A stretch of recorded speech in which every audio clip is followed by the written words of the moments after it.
नोएडा में 3 दिन के अंदर कोरोना के मामले दुगने हो गए हैं। यहां गुज़श्ता 24 घंटों में 44 नई कोरोना के केसेस सामने आए हैं, जिनमें से 15 तलबा की उम्र 18 साल से कम है।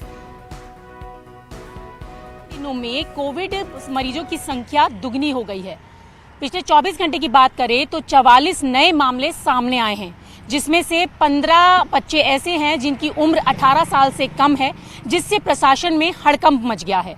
प्रशासन की तरफ से एक टोल फ्री नंबर भी जारी किया गया है। स्कूलों को निर्देशित किया गया है कि अगर किसी भी स्टूडेंट में कोई लक्षण पाए जाते हैं तो तुरंत जानकारी दी जाए।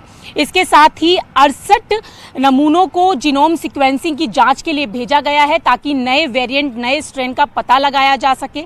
साथ ही साथ प्रशासन ने यह भी कहा है कि किसी तरीके की कोई लापरवाही ना बरती जाए। और आपको बता दें कि पिछले दिनों में नोएडा के कई स्कूलों में पॉजिटिव बच्चे पाए गए हैं, जिसके बाद स्कूल मैनेजमेंट की तरफ से स्कूलों को फिलहाल बंद कर दिया गया है। और जिस तरीके से लगातार मरीजों की संख्या में इजाफा हो रहा है, इससे कहीं ना कहीं नोएडा प्रशासन में भी हड़कंप है। अब ये देखना होगा कि यूपी सरकार इस तरीके की रणनीति तय करती है, ताकि आने वाले समय में बढ़ते कोविड की संख्या पर किस तरीके से लगाम लगाई जा सके। कैमरा पर्सन जगदीश उप्रेती के साथ रचना, नोएडा, न्यूज़ 18।